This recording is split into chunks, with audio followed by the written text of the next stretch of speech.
Hey class, this week we're going to be focusing on modular arithmetic and ciphers. So I'm going to be saying modular arithmetic a lot, and I might start to slur on it the more I say it because it comes up a lot in this PowerPoint. So what I'm going to just do is consider it as mod. So when I talk about mod, I'm referring to modular arithmetic.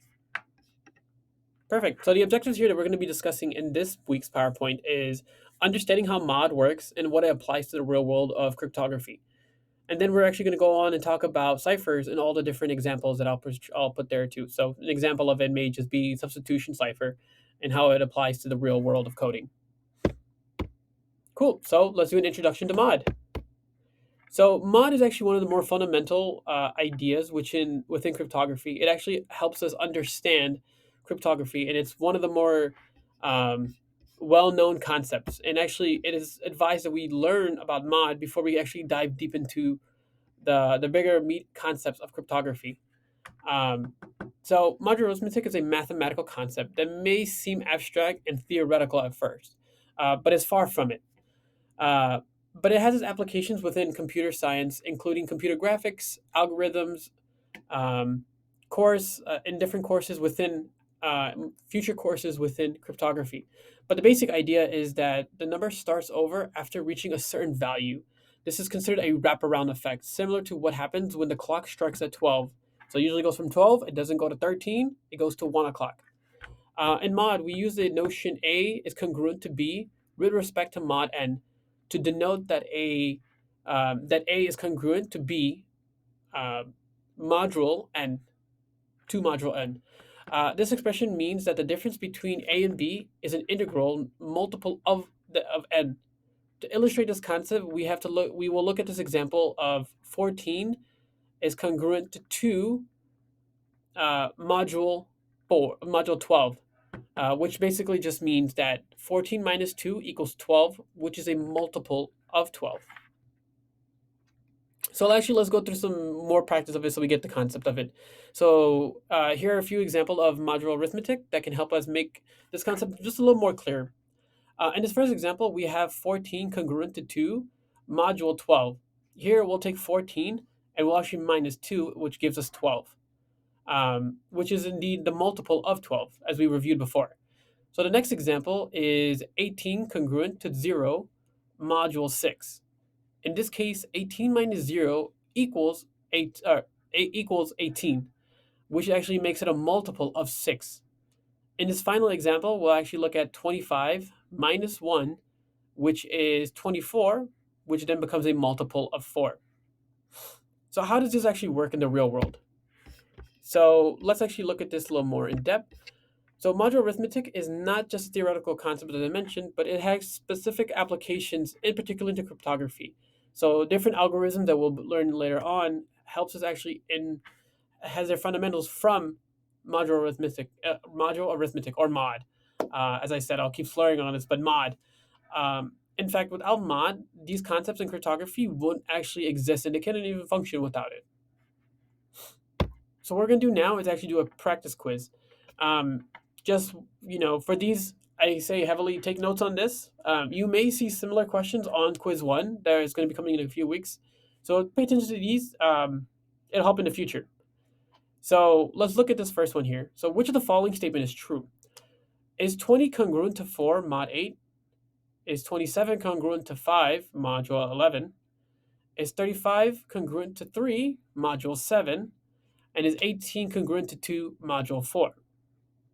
So what we have to first do and understand is like what becomes the multiple of it, right? So if we do the basic things, we'll take a subtraction here, right? So let's actually focus on C, which is 35 module 3, 35 congruent to 3 with module 7, which basically means that 35 minus 2 equals 32, which then becomes a multiple of 7.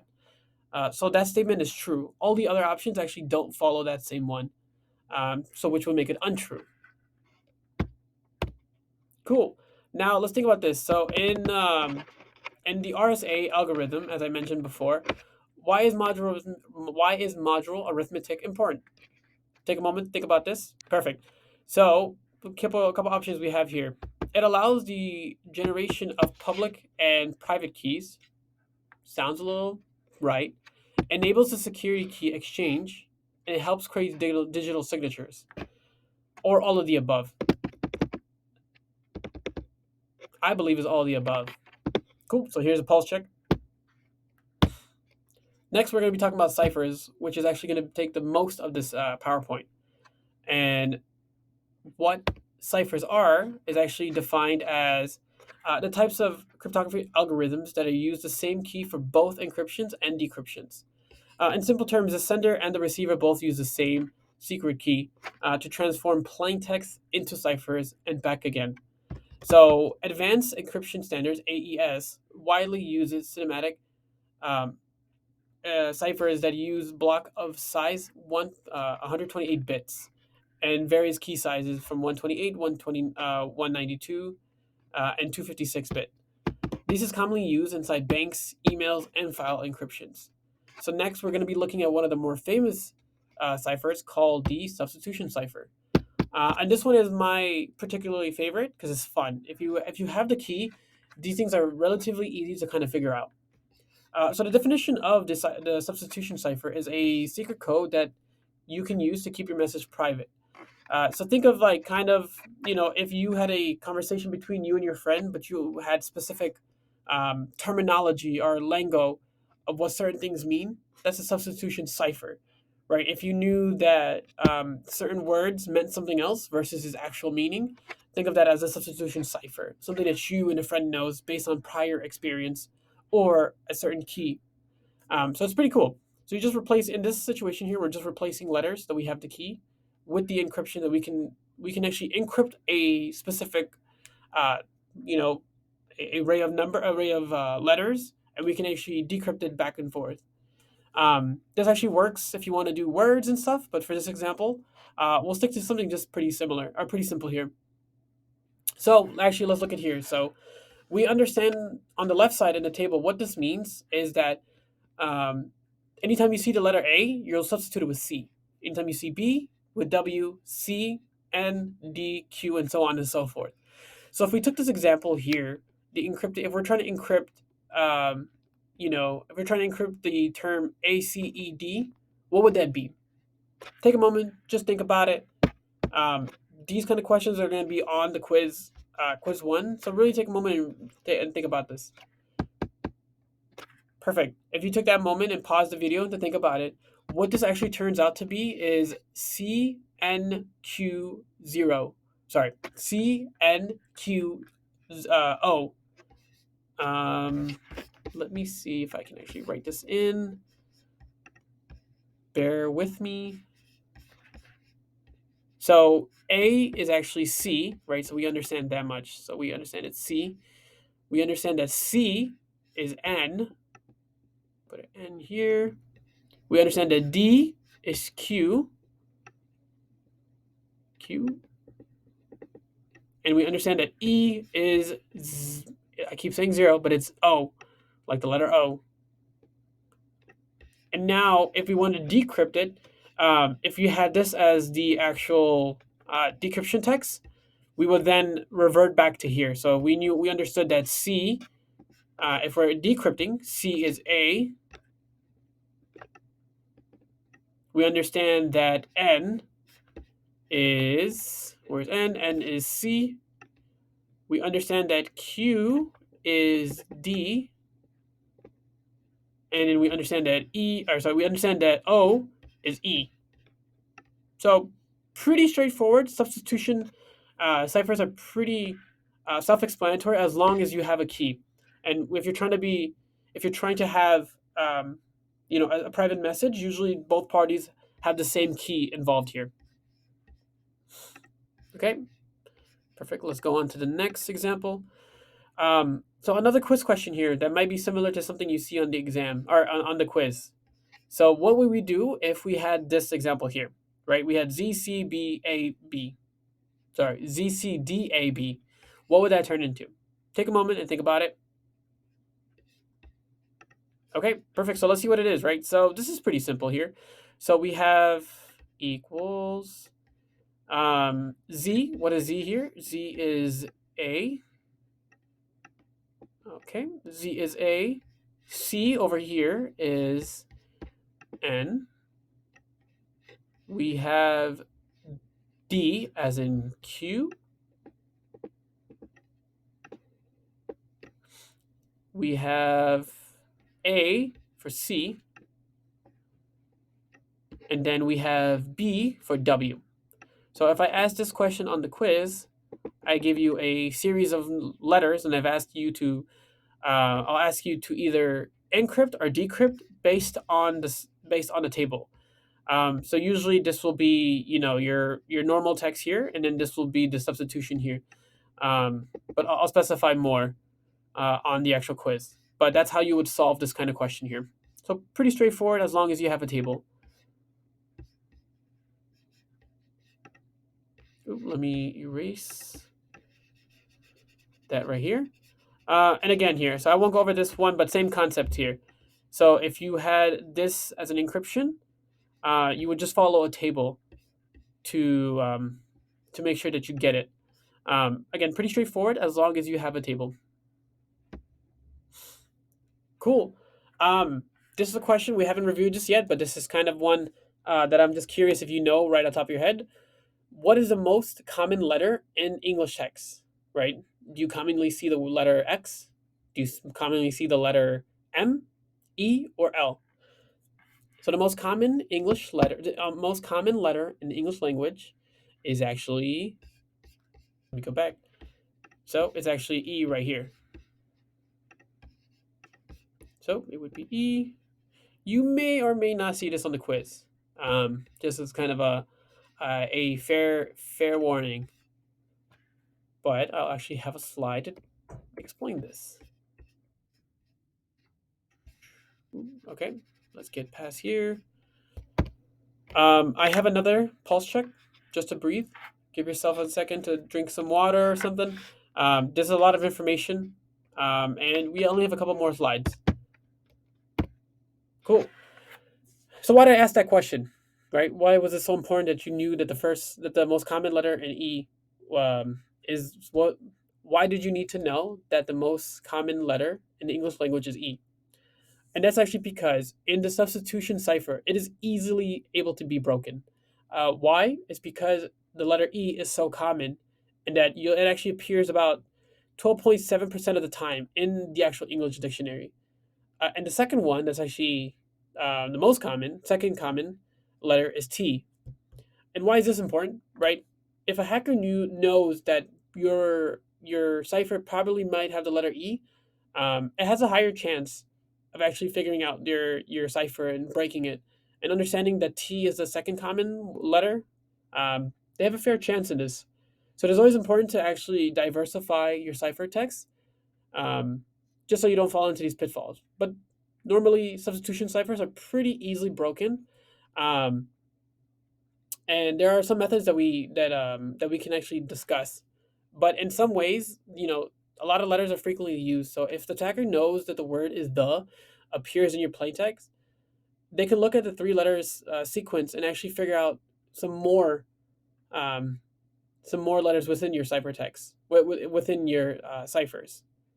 And it's important to understand that all this is guessing, but there are some methods and way that they could actually figure this out. And some that we'll talk about is kind of two different concepts here. There is a brute force attack, which literally just means you're going to try every single options. And it isn't the fact that a hacker is going to sit there and try every possible option.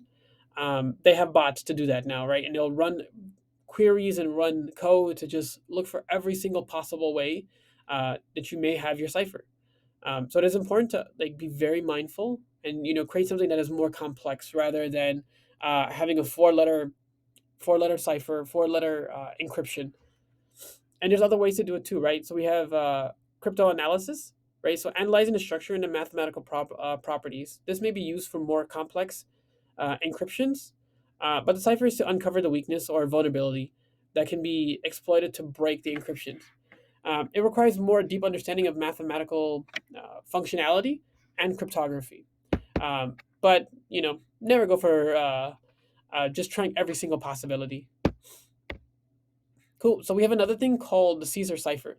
This is another more widely popular cipher. It actually was coined after Julius Caesar, who was said to use this type of cipher to send his encryption messages over to allies during the war. So what it is basically just shifting any letter and by 3.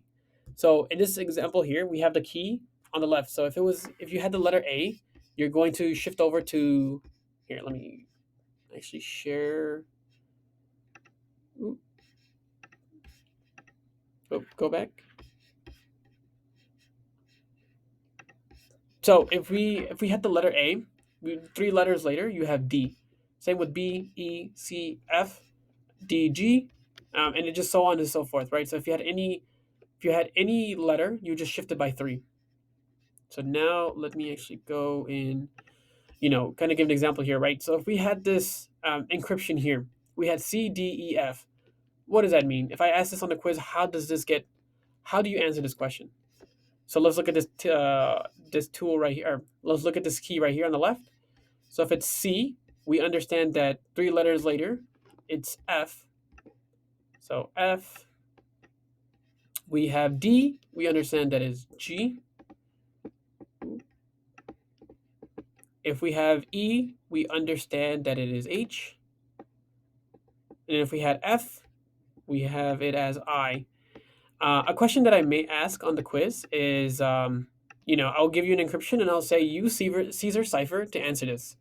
So if you knew that the encryption that I gave you was C, D, E, F, all you would have to do is shift each letter by 3, and then you should get these numbers, or you should get these letters, excuse me.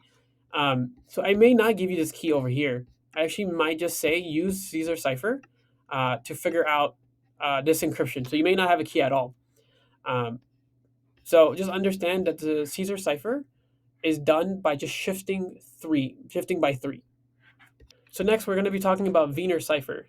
So this is a very classic cipher that actually uses the alphabet as a substitution method to do encryption and decryption. So an example is the word hello. So using the Caesar cipher with a shift of 3 plus module 26 arithmetic. As I mentioned before, it was super important for us to understand how modular arithmetic works. So what we do is we first assign numeric values to each letter of the message. So we understand that H is the 7th letter in the alphabet. We understand that E is the 4th letter.